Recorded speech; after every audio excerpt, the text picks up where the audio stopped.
आज जो video share कर रही हूँ ये आई होप आप लोगों को पसंद आए, क्योंकि आज मैंने चीज़ें कुछ ऐसी निकाली हैं जो क्लीनिंग से रिलेटेड हैं।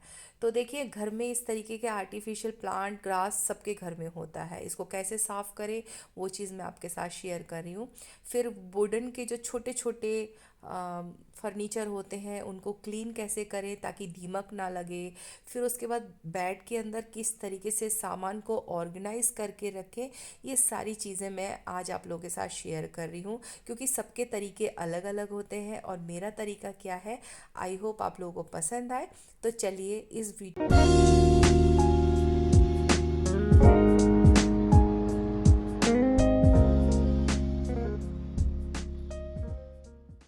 सो गाइज, सीधा ले चलती हूँ मैं आप लोगों को अपने बाथरूम में, और जहाँ पर मैं ले गई हूँ इन सारे जो आर्टिफिशियल प्लांट हैं उनको, और इनको किस तरीके से मैं क्लीन करती हूँ वो मैं आपके साथ शेयर कर रही हूँ।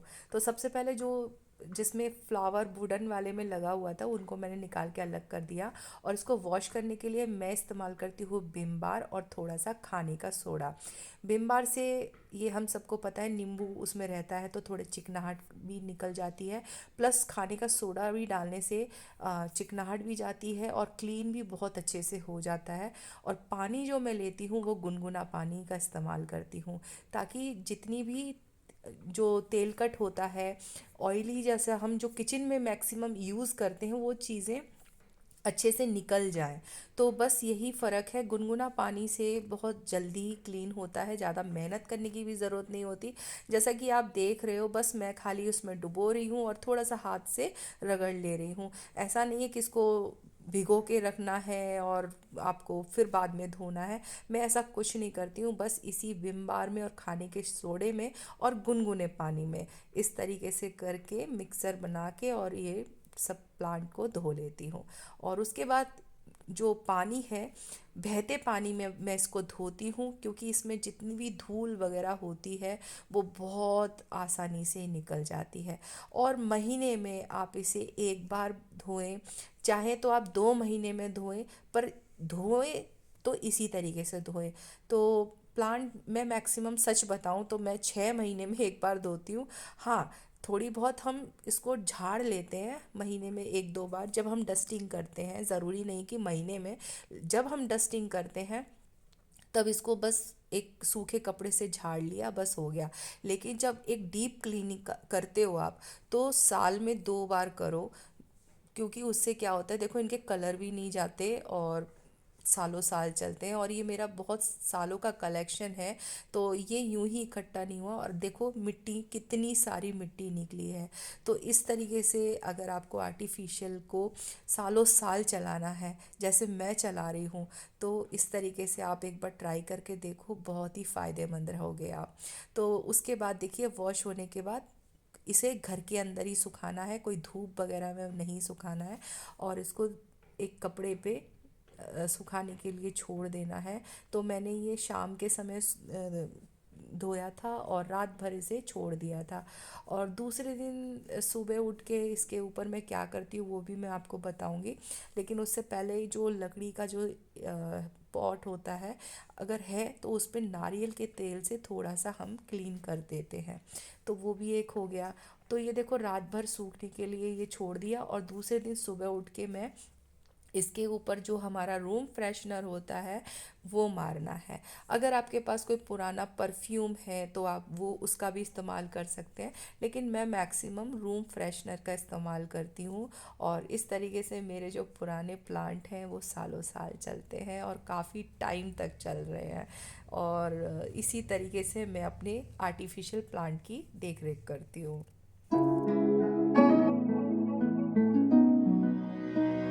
अब देखिए, मेरे जो घर में छोटे छोटे फर्नीचर हैं जो कि मैंने ये अमेज़ोन से ख़रीदे हैं, और ये काफ़ी समय से मेरे पास हैं, लेकिन इनकी शाइन वगैरह सब अभी भी बरकरार है। तो इसको क्लीन करने के लिए मैं इस्तेमाल करती हूँ सिर्फ़ और सिर्फ तारपीन ऑयल का। तारपीन ऑयल से अगर हम क्लीन करते हैं, ये चीज़ मैंने पहले भी आप लोगों के साथ शेयर किया हुआ है। एक तो देखो, तारपीन ऑयल जो होता है चिकनाहट, धूल वगैरह सब गायब कर देती है। दूसरी इसमें बेनिफिट ये होता है कि जो लकड़ी में दीमक वगैरह लगने के चांसेस कम होते हैं। तो ये वाला जो रैक है काफ़ी टाइम से मेरे बाथरूम में था और इसकी कंडीशन कुछ ऐसी हो चुकी है अभी। तो अब देखिए तार इसको पहले मैंने खोल लिया, बिल्कुल अलग अलग कर दिए इसके पार्ट्स। और करने के बाद जहाँ जहाँ कपड़े से अगर पॉसिबल है तो थोड़ा तारपीन का ऑयल एक सूती कपड़े में डाल के आप इस तरीके से क्लीन करिए। कॉटन का इस्तेमाल भी कर सकते हैं। और जहाँ जहाँ छेद जो छोटे छोटे होते हैं वहाँ पर हम जो अपना पेंट ब्रश होता है उससे कर सकते हैं। तो इस तरीके से मैंने वो सब क्लीन कर दिया।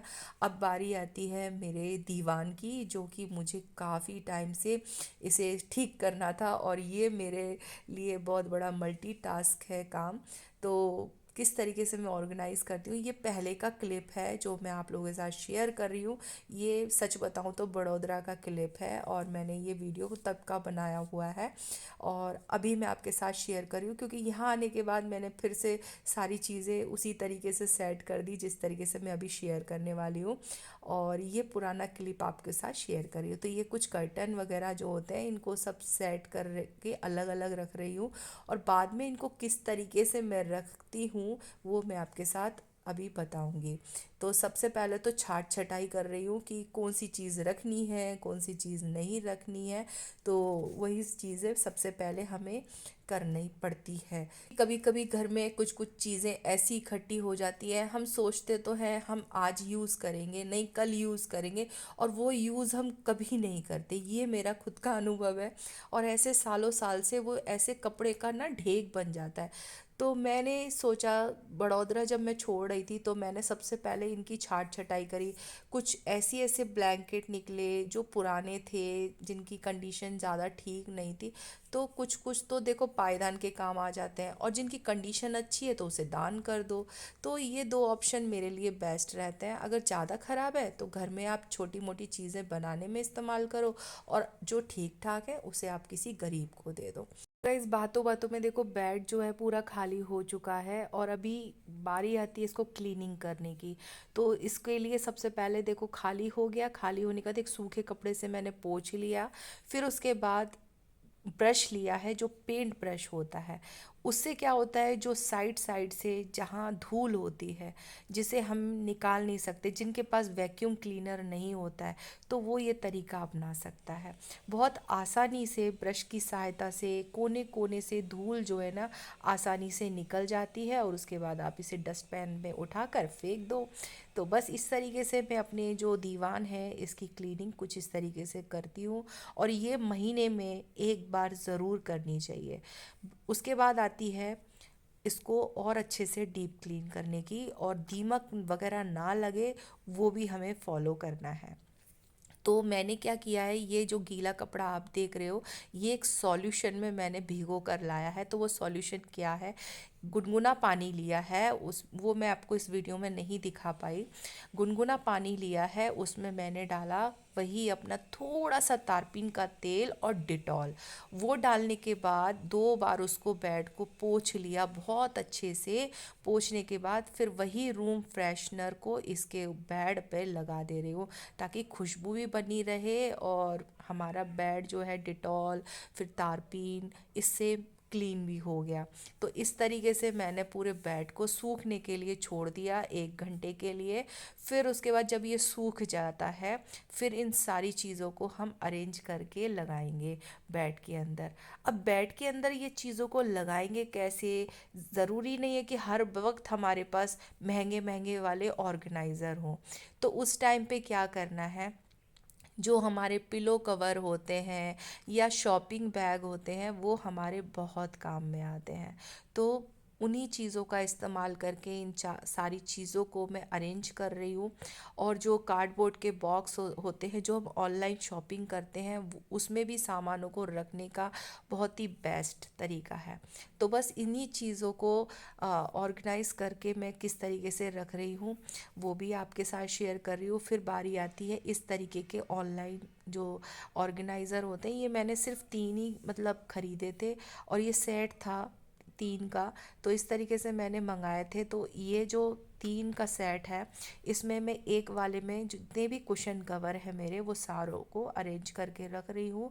और बाकी कुछ चीज़ें जो होती हैं लाइक ब्लैंकेट या चादर, वो भी सारी चीज़ें मैं किस तरीके से ऑर्गेनाइज़ करूँगी वो भी मैं आपके साथ शेयर कर रही हूँ। उसके बाद बारी आती है, देखो ये जो कंबल के जो क्या बोलते हैं ऑर्गेनाइज़र होते हैं कंबल रखने का, तो ये इसके अंदर भी सारी चीज़ों को ऑर्गेनाइज़ कर सकते हैं। तो मुझे बताने की ज़रूरत नहीं है, आप खुद ही इन चीज़ों को जानते हैं। बस मैं किस तरीके से रख रही हूँ वो मैं आपके साथ शेयर कर रही हूँ। तो इस वाले में मैं रख रही हूँ जितने भी मेरे चादर वगैरह हैं उनको, और इनको रख के ज़िप लगा के इसको बंद कर दूँगी। तो इस तरीके से ये भी हो गया। तो बस इन सारी चीज़ों को समेट लेती हूँ और फिर उसके बाद बॉक्स के मतलब जो हमारा दीवान है उसके अंदर रख दूँगी। और जैसा कि मैंने आपको बताया जो ऑनलाइन जो बॉक्सेस होते हैं उनका भी हम इस्तेमाल कर सकते हैं। तो ये मेरा बहुत पुराना बॉक्स है जो मैंने कपड़े से कवर किया हुआ था। तो इसके अंदर जो डेली यूज़ वाले जो चादर होती हैं वो सब रख रही हूँ। तो बस इसी तरीके से छोटी मोटी चीज़ों को ऑर्गेनाइज़र बनाकर सब सामान को रखती हूँ और फिर मैं आपको दिखाती हूँ कि बेड किस तरीके से मैंने लगा लिया।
सो गाइज़ ये था आज का वीडियो, थोड़ा लंबा था पर आई होप आप लोगों को अच्छा लगा हो। अगर अभी तक आप वीडियो देख रहे हो तो आप सभी को दिल से धन्यवाद करती हूँ और मिलती हूँ अगले वीडियो में। तब तक के लिए thank you so much for watching, love you all.